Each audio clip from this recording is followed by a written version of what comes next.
안녕하세요, 풋볼 포레스트입니다. 바로 오늘 있었던 경기죠. 이강인 선수의 파리 생제르맹과 레드불 잘츠부르크 간의 2024-25 시즌 UEFA 챔피언스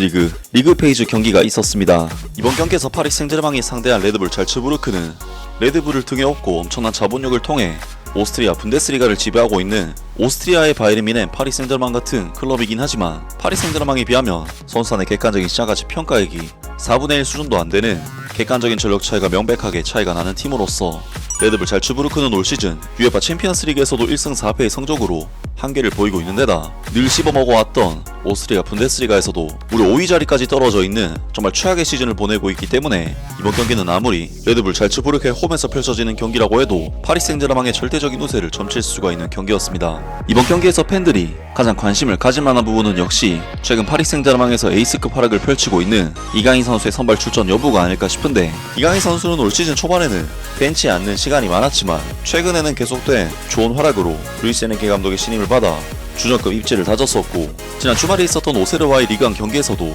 선발로서 출전을 했기 때문에 사실 이번 경기 선발 여부는 불확실한 상황이라고 할 수가 있었는데요. 오늘 경기에서 파리 생제르맹의 루이스 에네케 감독은 잔루이지 도나루마 골키퍼, 아슈라프 하키미, 마르퀴뉴스, 윌리안 파초, 누누 멘데스, 주앙 네베스, 비티냐, 파비안 루이스, 이강인, 곤살로 하무스, 브래들리 바르콜라 선수까지 확실히 파리 생제르맹은 현재 UEFA 챔피언스 리그 페이지에서 25위까지 떨어져 탈락 위기에 몰린 상황이었기 때문에 이번 챔피언스 리그 경기에서 정말 완전한 풀 주전 라인업이 가동이 되었고, 그동안 챔피언스 리그에서는 계속해서 벤치를 달궈왔던 이강인 선수는 이번 경기에서는 마침내 다시 선택을 받으면서 오른쪽 윙어로서 레드불 잘츠부르크를 상대하게 되었습니다. 이번 경기에서 파리 생제르맹은 레드불 잘츠부르크를 상대로 역시나 객관적인 전력상 압도적인 우위를 가지고 있는 팀이기 때문에 경기 시작부터 상당히 라인을 올려서 레드불 잘츠부르크 진영에서 볼을 소유하면서 지배하는 형태의 경기를 펼쳤고, 양팀의 전반전 볼 점유율 수치가 무려 70% 이상 파리 생제르맹이 가져갈 정도로 올 시즌 볼 소유권은 항상 높은 파리 생제르맹이 이번 경기에서도 경기 주도권은 당연히 가져가는 경기를 펼쳤는데요. 덕분에 이번 경기에서 대한민국의 이강인 선수는 위험 지역에서 많은 볼터치 기회를 가져갈 수 있었고, 이강인 선수는 오른쪽 측면 위치에서 역시나 자신의 장기라고 할 수 있는 볼을 가진 상태에서 상대 수비를 앞에 둔 채 상황에 따라 드리블을 하거나 연계 플레이, 그리고 각도가 나오면 크로스를 올린다거나 하는 플레이로 파리 생제르맹의 공격 흐름에 상당히 관여를 하는 영향력 있는 활약을 처음부터 보여줬습니다. 때문에 파리 생제르맹은 경기 극초반부터 상대 페널티 박스 근처에 손쉽게 접근을 하면서 많은 찬스를 만들어낼 수가 있었는데, 파리 생제르맹은 전반전 9분 아슈라프 하키미 선수의 환상적인 중거리 슈팅을 슐라거 골키퍼가 쳐내자 하무스 선수가 헤더로 2차 슈팅을 가져갔는데, 놀랍게도 슐라거 골키퍼는 2연속 슈퍼세이브를 해내면서 위기를 넘겼고, 전반전 10분 시점에는 브래들리 바르콜라 선수가 왼쪽에서 올린 크로스를 잘츠부르크 수비수가 걷어낸 볼이 오른쪽에 위치해 있던 이강인 선수에게 전달이 됐고, 이강인 선수 입장에서는 워낙에 프리 찬스였기 때문에 이강인 선수는 지체 없이 왼발 가마차기 슈팅으로 직접 골문을 노렸는데, 이것이 정말 종이 한 장 차이로 골대를 비껴나가면서 이강인 선수는 정말 아쉽게 득점 찬스를 놓치고 말았습니다. 물론 이강인 선수의 이번 슈팅 장면은 득점으로 연결되지 못했지만 사실상 골에 거의 근접했던 슈팅이었고, 골키퍼가 도저히 손을 쓸 수 없는 코스로 슈팅을 때려 그저 멍하니 바라볼 수밖에 없는 상황을 만들어냈기 때문에 득점에 실패하긴 했지만 정말 엄청난 퀄리티의 슈팅이라고 할 수가 있었습니다. 그리고 파리 생제르맹은 이후 전반전 16분 브래들리 바르콜라 선수가 완벽하게 잘츠부르크의 측면을 허물어뜨리면서 컷백을 시도했지만 곤살로 하무스 선수에게 전달이 되지 않았고,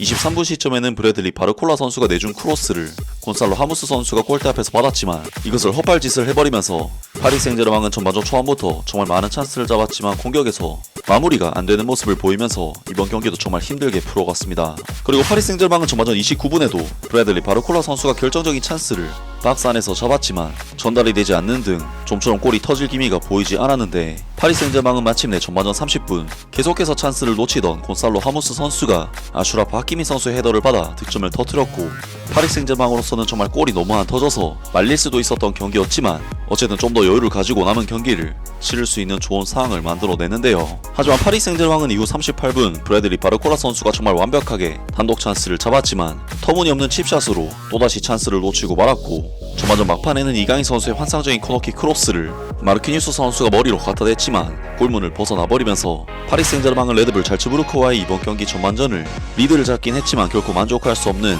1대0의 스코어로 마무리를 하게 되었습니다. 이번 경기는 워낙에 경기 양상 자체가 좀 심하다 싶을 정도로 파리 생제르맹 쪽으로 완전히 기울어진 경기였고, 그만큼 이강인 선수 입장에서도 이번 경기는 공격 지역에서 볼 터치를 할 수 있는 기회 자체가 상당히 많았던 경기였는데 파리 생제르맹이 워낙에 양쪽 풀백들부터 적극적으로 공격에 가담해 공격에 참여하는 선수 자체가 많아졌기 때문에 이강인 선수가 평소보다는 그렇게까지 직접적인 시도나 어그레시브한 움직임을 가져가지 않았지만 그만큼 오른쪽 측면과 중원에서 내려와서 볼을 받은 뒤 공격적으로 침투하는 선수들에게 패스를 연결시켜주는 역할을 했고 파리 생제르맹은 오히려 수비수인 하키미 선수가 공간으로 침투를 하고 윙어인 이강인 선수가 패스를 찔러주는 등 스위칭 플레이를 하면서 레드불 잘츠부르크 수비진이 계속해서 혼란을 빚도록 만들었습니다. 아무래도 이강인 선수의 포지션은 라이트 윙이기 때문에 기본적으로 상대 레프트 백이 이강인 선수에게 붙을 수밖에 없는데 계속해서 하키미 선수가 공간으로 침투를 했기 때문에 이를 커버할 선수가 필요했던 잘츠부르크였고 실제로 잘츠부르크가 그러한 움직임에 대처를 잘 못하면서 측면에서 찬스가 많이 났던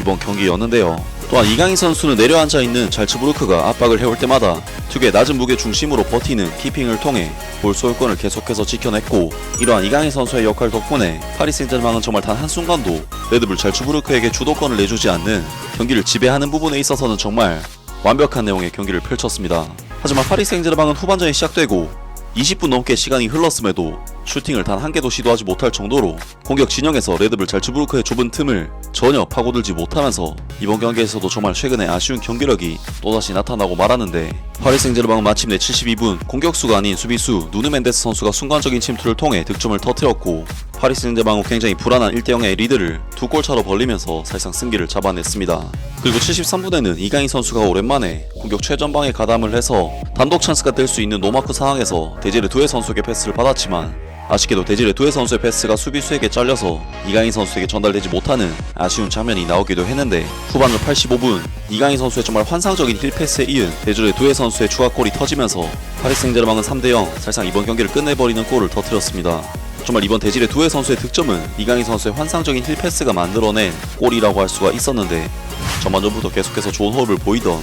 하키미 선수와 이강인 선수의 오른쪽 라인만큼은 정말 이번 경기에서 좋았다는 생각이 드는데요. 파리 생제르맹은 이번 경기 승리를 통해 2승 1무 3패로 승점 7점을 기록 일단 플레이오프 진출권인 24위 자리까지 진입을 하는 정말 좋은 결과를 만들어냈습니다. 이강인 선수는 이번 경기에서 비록 공격 포인트는 기록하지 못했지만 볼키핑과 연계에 있어서 굉장히 좋은 활약을 했고 볼 경합과 리커버리 등 공수 양면에서 다방면으로 준수한 세트를 쌓으면서 평점 7점대의 좋은 평가와 함께 이번 경기를 성공적으로 마무리를 했습니다. 정말 이강인 선수로서는 챔피언스리그에서 계속해서 선발 기회를 받지 못하다가 오랜만에 기회를 받은 경기였기 때문에 이번 경기에서의 활약이 정말 중요하다고 할 수가 있었는데 이강인 선수의 이번 경기 활약은 충분히 향후 챔피언스리그 경기에서도 선발로서 기회를 받을 것을 기대할 수 있는 좋은 경기력을 보여줬는데요. 최근 계속해서 좋은 폼을 보여주고 있는 이강인 선수가 파리 생제르맹에서 완전한 주전 자리를 잡았으면 좋겠고 앞으로 있을 경기에서 활약도 계속해서 기대를 해보겠습니다. 아무튼 오늘 영상은 여기까지고요. 영상 재밌게 보셨다면 구독과 좋아요 그리고 댓글 부탁드립니다.